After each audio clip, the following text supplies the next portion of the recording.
Devil cinema ರಿವ್ಯೂನ ಯಾರು ನೋಡಕ್ ಹೋಗ್ಬೇಡಿ. ಯಾರು ರಿವ್ಯೂ ಮಾಡೋ ಮನ್ಸಿದ್ರೆ ದಯವಿಟ್ಟು ರಿವ್ಯೂನು ಮಾಡಕ್ ಹೋಗ್ಬೇಡಿ. ಈ ಸಿನಿಮಾ ರಿವ್ಯೂ ಮಾಡದೇ ಇದ್ರೆ ತುಂಬಾ ಒಳ್ಳೇದು, ನೋಡದೇ ಇದ್ರೆ ಇನ್ನ ತುಂಬಾ ಒಳ್ಳೇದು ರಿವ್ಯೂನ. ಯಾಕೆ ಅಂತ ಹೇಳ್ತೀನಿ. ಅದಕ್ಕೂ ಮೊದಲು ಈ ಚಾನಲ್ನ ಯಾರ್ಯಾರು ಹೊಸ ನೋಡ್ತಿರೋ ದಯವಿಟ್ಟು ಸಬ್ಸ್ಕ್ರೈಬ್ ಮಾಡಿ, ಲೈಕ್ ಮಾಡಿ, ಕಮೆಂಟ್ ಮಾಡಿ, ನಿಮ್ಮ ಒಪಿನಿಯನ್ ತಿಳಿಸಿ ಅಂತ ಹೇಳ್ತಾ ವಿಡಿಯೋ ಸ್ಟಾರ್ಟ್ ಮಾಡೋಣ. ಹಾಯ್ ಫ್ರೆಂಡ್ಸ್, ಎಲ್ಲರಿಗೂ ನಮಸ್ಕಾರ. ಡೆವಿಲ್ ಸಿನಿಮಾ ರಾಜ್ಯಾದ್ಯಂತ ರಿಲೀಸ್ ಆಗಿ ಯಶಸ್ವಿಯಾಗಿ ಮುನ್ನುಗ್ತಾ ಇದೆ. ಎಲ್ಲ ಶೋಗಳು ಹೌಸ್ಫುಲ್ ಆಗ್ತಿದಾವೆ, ಫಾಸ್ಟ್ ಫಿಲ್ಲಿಂಗ್ ಆಗ್ತಿದಾವೆ. ಬುಕ್ ಮೈ ಶೋ ಅಲ್ಲಿ ಗಂಟೆಗೆ ಇಷ್ಟು ಅಂತ ಟ್ರೆಂಡಿಂಗ್ ಓಡ್ತಾ ಇದೆ. ಅದರಲ್ಲಿ 7,000, 10,000, 4,000, 3,000 ಹತ್ರ ಓಡ್ತಾ ಇದೆ. ಅಂದ್ರೆ ಒಂದೇ ಭಾಷೆ ರಿಲೀಸ್ ಆಗಿ ಒಂದ್ ಮಟ್ಟಿಗೆ ಟ್ರೆಂಡಿಂಗ್ ಮೇಂಟೈನ್ ಮಾಡ್ತಾ ಇದೆ ಡೆವಿಲ್ ಸಿನಿಮಾ.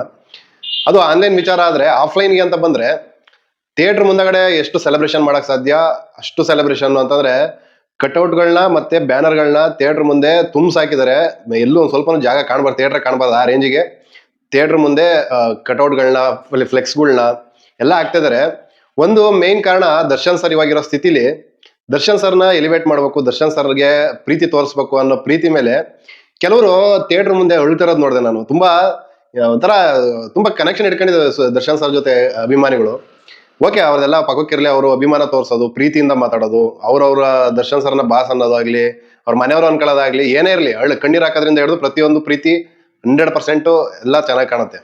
ಆದ್ರೆ ಹೊರಗಡೆ ದರ್ಶನ್ ಸರ್ ಬೇರೆ ಅಭಿಮಾನಿಗಳು ಬೇರೆಯವರಿಗೆ ಟಾಂಟ್ ಮಾಡೋದು, ರೇಣುಕಾ ಸ್ವಾಮಿ ಬಗ್ಗೆ ಮಾತಾಡೋದು, ದರ್ಶನ್ ಸರ್ ಕೇಸ್ ಬಗ್ಗೆ ಮಾತಾಡೋದು, ಇದ್ಯಾವುದೋ ಅವಶ್ಯಕತೆ ಇಲ್ಲ, ಯಾರು ಮಾಡ್ಲೇಬೇಡಿ. ಇನ್ನೊಂದು, ಈ ಡೆವಿಲ್ ಸಿನಿಮಾ ಕ್ಲಿಪ್ಗಳನ್ನ ತೆಗೆದ್ಬಿಟ್ಟು ಇನ್ಸ್ಟಾಗ್ರಾಮ್ ಅಲ್ಲಿ ಹಾಕೋದು, ಯೂಟ್ಯೂಬ್ ಅಲ್ಲಿ ಹಾಕೋದು.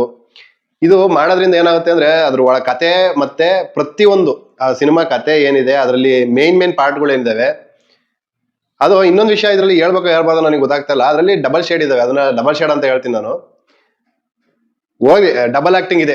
ಆ ಡಬಲ್ ಆಕ್ಟಿಂಗ್ ಇದೆ ಅನ್ನೋದನ್ನ ನನಗೂ ಗೊತ್ತಿರಲಿಲ್ಲ. ಅದು ಈ ಇನ್ಸ್ಟಾಗ್ರಾಮ್ ಅಲ್ಲಿ ನೋಡಿದ್ಮೇಲೆ ನನಗೆ ಗೊತ್ತಾಗಿದ್ದು. ಫಸ್ಟೇ ಗೊತ್ತಾಗೋಗ್ಬಿಡ್ತು. ಸಿನಿಮಾ ನೋಡೋಕೆ ಮುಂಚೆನೆ ಡಬಲ್ ಆಕ್ಟಿಂಗ್ ಇದೆ ಅಂತ ಫಸ್ಟೇ ಗೊತ್ತಾಗೋಗ್ಬಿಡ್ತು. ಇದನ್ನ ಯಾರು ಯಾಕೆ ಮಾಡಬೇಡಿ ಅಂತ ಹೇಳ್ತಾರೆ ಅಂತಂದ್ರೆ ಇದಕ್ಕೆ ಹೇಳೋದು, ಒಂದು ಸಿನಿಮಾ ಥಿಯೇಟರ್ ಅಲ್ಲಿ ಇರ್ಬೇಕಾದ್ರೆ ಒಂದು ಕ್ಯೂರಿಯಾಸಿಟಿ ಇರಬೇಕು ಜನಕ್ಕೆ. ಮೌತ್ ಪಬ್ಲಿಸಿಟಿ ಬೇರೆ, ಆದ್ರೆ ಆ ಸೀನ್ ತೆಗೆದ್ಬಿಟ್ಟು ಇನ್ಸ್ಟಾಗ್ರಾಮ್ ಅಲ್ಲಿ ಹಾಕೋದು ಅದು ತಪ್ಪು. ಅದನ್ನ ಮಾಡಕ್ಕೆ ಹೋಗ್ಬಾರ್ದು. ಅಭಿಮಾನಿಗಳು ಅಂತ ಹೇಳಿಸ್ಕೊಂಡವ್ರೆ ಮಾಡೋದ ಕೆಲಸ ಅರ್ಧಕ್ಕರ್ಧ.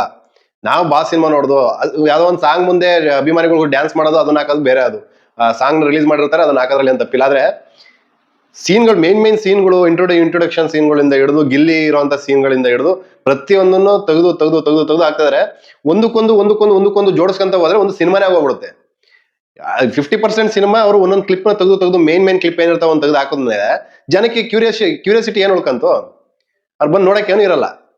ಈ ಕೆಲಸ ಮಾಡ್ತಿರೋದು ಅಭಿಮಾನಿ ಅಂತ ಅನ್ಸ್ಕೊಂಡವ್ರೆ. ಅಭಿಮಾನಿಗಳು ಬೇರೆ ಯಾರು ಅಲ್ಲ. ಅವ್ರು ಖುಷಿಗೆ ಮಾಡ್ತಾ ಇದಾರೆ, ಏನೋ ಹಾಳು ಮಾಡ್ಬೇಕು ಅನ್ನೋದಲ್ಲ ಅವ್ರ ಉದ್ದೇಶ. ಖುಷಿಗೆ ಮಾಡ್ತಾ ಇದಾರೆ, ಅದು ಕೆಟ್ಟದಂತೂ ಆಗುತ್ತೆ ಸಿನಿಮಾಗೆ. ಕಾರಣ ಹೇಳಿದೆ, ಕ್ಯೂರಿಯಾಸಿಟಿ ಹೋದ್ರೆ ಸಿನಿಮಾ ನೋಡಕ್ ಬರಲ್ಲ ಯಾರು. ಸಿನಿಮಾ ನೋಡಕ್ ಬರ್ಬೇಕು ಅಂದ್ರೆ ಕ್ಯೂರಿಯಾಸಿಟಿ ಹಂಗೆ ಇರ್ಬೇಕು. ಇವಾಗ ಸಿನಿಮಾನ ರಿವ್ಯೂ ಮಾಡ್ಬೇಕು ಅಂತ ಅನ್ಕೊಂಡು ಅಂತ ಇಟ್ಕೊಳ್ಳಿ. ಸಿನಿಮಾ ರಿವ್ಯೂ ಮಾಡಕ್ಕೆ ಹೋಗ್ಬಾರ್ದು ಫಸ್ಟ್ ಆಫ್ ಆಲ್. ಅದು ಆಮೇಲೆ ಬೇಕಾದ್ರೆ ಸಿನಿಮಾ ಥಿಯೇಟರ್ ಇಂದ ತೆಗೆದು OTT ಹಾಕೋದ್ಮೇಲೆ ಬೇಕಾದ್ರೆ ಸಿನಿಮಾ ಬಗ್ಗೆ ಮಾತಾಡ್ಲಿ. ಸಿನಿಮಾ ರಿಲೀಸ್ ಆಗಿ ಒಂದು ವಾರ ಯಾವುದೇ ರೀತಿ ರಿವ್ಯೂನ ಮಾಡಕ್ಕೆ ಹೋಗ್ಬಾರ್ದು ಯಾರು. ಯಾಕೆ ರಿವ್ಯೂ ಮಾಡಬಾರ್ದು ಅಂತಂದ್ರೆ ಸಿನಿಮಾ ಸ್ಟೋರಿ 1% ಆದ್ರೂ ಬಿಟ್ಕೊಟ್ಟಂಗಾಗುತ್ತೆ. ಸಿನಿಮಾ ಸ್ಟೋರಿ ಬಿಟ್ಕೊಟ್ಟಂಗಾಗುತ್ತೆ. ಸಿನಿಮಾ ಮೇಲೆ ಇರೋ ಜನಕ್ಕೆ ಒಂದು ಕ್ಯೂರಿಯಾಸಿಟಿನ ಹಾಳು ಮಾಡ್ದಂಗಾಗುತ್ತೆ. ನೋಡ್ಬೇಕು ಅನ್ಕೊಂಡವ್ರು ನೋಡ್ಬಾರ್ದು ಅನ್ಕೋಬಹುದು, ಏನ್ ಬೇಕಾದ್ರೂ ಆಗ್ಬೋದು. ಅದರಿಂದ ಸಿನಿಮಾನ ರಿವ್ಯೂನ ಮಾಡಕ್ಕೆ ಹೋಗ್ಬಾರ್ದು ನನಗೆ ಅನ್ಸಿದ್ದು. ಇವತ್ತು ನಾನು ವಿಡಿಯೋ ಮಾಡ್ತಾ ಇರೋ ಉದ್ದೇಶ ಏನು ಅಂತಂದ್ರೆ, ತುಂಬಾ ವಿಡಿಯೋ ಮಾಡಾಕ್ತಾ ಇರೋದು, ಥಿಯೇಟರ್ ಇಂದ ಆಚೆ ಬಂದು ಏನೇನೋ ಹೇಳಿಕೆಗಳನ್ನ ಕೊಡೋದು, ಅವಶ್ಯಕತೆ ಇಲ್ಲದ ಹೇಳಿಕೆಗಳು, ಬೇರೆ ನಟರ ಅಭಿಮಾನಿಗಳಿಗೆ, ಬೇರೆಯವರಿಗೆ ಎಲ್ಲರಿಗೂ ಟಾಂಟ್ ಮಾಡೋದು. ಈ ತರ ಮಾಡಿದಾಗ ಏನಾಗುತ್ತೆ, ಸಿನಿಮಾ ಹಾಳಾಗುತ್ತೆ. ನಮ್ ಖುಷಿಗೆ ನಾವೇನೋ ಮಾಡ್ಬೋದು, ಆದ್ರೆ ಹೊರಗಡೆ ಬಂದು ಬೇರೆಯವರಿಗೆ ಟಾಂಟ್ ಮಾಡಿದಾಗ ನೋಡ್ಬೇಕು ಅನ್ಕೊಂಡ್ರೆ ನೋಡಲ್ಲ ಸಿನಿಮಾನ. ಅದರಿಂದ ದಯವಿಟ್ಟು ಯಾರು ಹೊರಗಡೆ ಬಂದು ಟಾಂಟ್ ಮಾಡೋದಾಗಿರ್ಬೋದು, ಥಿಯೇಟರ್ ಅಲ್ಲಿ ವಿಡಿಯೋಗಳನ್ನ ತೆಗೆದ್ಬಿಟ್ಟು ಸೋಷಿಯಲ್ ಮೀಡಿಯಾದಲ್ಲಿ ಹಂಚ್ಕೊಳ್ಳೋದಾಗಿರ್ಬೋದು, ಏನು ಮಾಡಕ್ ಹೋಗ್ಬೇಡಿ. ಕೆಲವರು ರಿವ್ಯೂ ಮಾಡಿರೋ ವಿಡಿಯೋಗಳನ್ನ ನಾನು ನೋಡ್ತಿದ್ದೆ. ಕೆಲವರು ಹೇಳ್ತಿರೋದು ಗ್ರಾಫಿಕ್ಸ್ ಚೆನ್ನಾಗಿಲ್ಲ, VFX ನ ಚೆನ್ನಾಗಿ ಮಾಡಲ್ಲ ಕನ್ನಡ ಸಿನಿಮಾಗಳಲ್ಲಿ, ಡೆವಿಲ್ ಸಿನಿಮಾದಲ್ಲಿ VFX ಚೆನ್ನಾಗಿಲ್ಲ, ಅವರೇಜ್ ಸ್ಟೋರಿ, ಹಂಗಿದೆ ಹಿಂಗಿದೆ ಏನೇನೋ ಹೇಳ್ತಿದ್ದಾರೆ ಕೆಲವ್ರು ಹೇಳ್ತಿದ್ದಾರೆ. ಅದೆಲ್ಲ ಸಿನಿಮಾ ನೋಡಿದವರು, ನಾವು ಒಂದು ಸಿನಿಮಾ ನೋಡಿದೀವ, ಆ ಸಿನಿಮಾಗೆ ಎಷ್ಟು ಕಷ್ಟಪಟ್ಟಿರ್ತಾರೆ, ಆ ಸಿನಿಮಾಯಿಂದ ಶ್ರಮ ಎಷ್ಟಿದೆ, ಅದು ಈ ಸಿನಿಮಾಗೆ ದರ್ಶನ್ ಸರ್ ಪಟ್ಟಿರೋ ಕಷ್ಟ ಏನು. ಅವರು ಒಂದು ಸಿನಿಮಾ ಮಾಡೋಕ್ಕೋಸ್ಕರ ಅವರು ಬೇಲಿಂದ ಆಚೆ ಬಂದು ಆ ಬೆನ್ನೋವಿಂದ ಹಿಡಿದು ಅವರ ಸ್ಟ್ರಗಲ್, ಆ ಮೈಂಡ್ ಅಪ್ಸೆಟ್ ಆಗಿರುವಂತ ಟೈಮಲ್ಲಿ ಕಷ್ಟಪಟ್ಟು ಸಿನಿಮಾ ಮಾಡಿ ಸಿನಿಮಾನ ರಿಲೀಸ್ ಆಗಕ್ಕೆ ಪ್ರೊಡ್ಯೂಸರಿ ಪ್ರಾಬ್ಲಮ್ ಆಗಬಾರ್ದು, ಅದು ಇದೊಂದು ಏನೇನೋ ಅವರ ಮೆಂಟಲ್ ಸ್ಟ್ರೆಂತ್ ಹಾಳಾಗಿರೋ ಟೈಮಲ್ಲಿ, ಈ ಟೈಮಲ್ಲಿ ಅವರು ಒಂದು ಸಿನಿಮಾ ಮಾಡಿ ಅದನ್ನ ಬಿಟ್ಟಿದ್ದಾರೆ ಅಂದಾಗ ಅದನ್ನ ನಾವು ಅದ್ರ ಬಗ್ಗೆ ಕೆಟ್ಟದ್ದು ಮಾತಾಡಕ್ಕೆ ಹೋಗ್ಬಾರ್ದು. ಫಸ್ಟ್ ನನ್ನ ಪ್ರಕಾರ ನನಗೆ ಅನ್ಸಿದ್ದು, ಆ ಸಿನಿಮಾ ಬಗ್ಗೆ ಕೆಟ್ಟದ್ದು ಮಾತಾಡಕ್ಕೆ ಹೋಗ್ಬಾರ್ದು. ಸದ್ಯದ ಮಟ್ಟಿಗೆ ಮಾತಾಡಿ ಆ ಸಿನಿಮಾಗೆ ಬರೋರ್ನು ಹಾಳು ಮಾಡಿ, ಆ ಸಿನಿಮಾಗೆ ಬರೋ ಕಲೆಕ್ಷನ್ ನಾವು ಹಾಳು ಮಾಡಿ ನಮಗೆ ಏನು ಸಿಗಲ್ಲ, ಮಾಡಬಾರ್ದು. ಫಸ್ಟ್ ಆಫ್ ಆಲ್ ರಿವ್ಯೂನೇ ಮಾಡಕ್ ಹೋಗ್ಬೇಡಿ ಅಂತ ಹೇಳ್ತೀನಿ. ದಯವಿಟ್ಟು ಯಾರು ರಿವ್ಯೂ ಮಾಡಬೇಡಿ ಸಿನಿಮಾನ. ಒಂದು ಅಕಸ್ಮಾತ್ ಹೇಳ್ಬೇಕು ಅನ್ನಿಸ್ತಾ ಸಿನಿಮಾ ಯಾಕೆ ನೋಡ್ಬೇಕು ಅಂತ ಎಕ್ಸಾಕ್ಟ್ ಆಗಿ ಹೇಳಿ. ನನ್ನ ಪ್ರಕಾರ ನಾನು 2-3 ಕಾರಣ ಕೊಡ್ತೀನಿ. ಒಂದು, ದರ್ಶನ್ ಸರ್ ಇರೋ ಪರಿಸ್ಥಿತಿ. ಇನ್ನೊಂದು, ದರ್ಶನ್ ಸರ್ ಈ ಸಿನಿಮಾಗೆ ಪಟ್ಟಿರೋ ಶ್ರಮ. ಇನ್ನೊಂದು, ದರ್ಶನ್ ಸರ್ ಆ ಕೋರ್ಟು, ಕೊಲೆ ಕೇಸು, ಈ ಅಭಿಮಾನಿಗಳು ಗಲಾಟೆ, ಅದು ಇದು ಎಲ್ಲಾದ್ರ ಮಧ್ಯೆ, ಆ ಬೆನ್ನೋವು ಎಲ್ಲಾದ್ರ ಮಧ್ಯೆ ಒಂದು ಸಿನಿಮಾನ ಕಂಪ್ಲೀಟ್ ಮಾಡ್ಬೇಕು ಅಂತ ಶ್ರಮ ಪಟ್ಟು ಮಾಡಿದಾರಲ್ಲ ಅದು.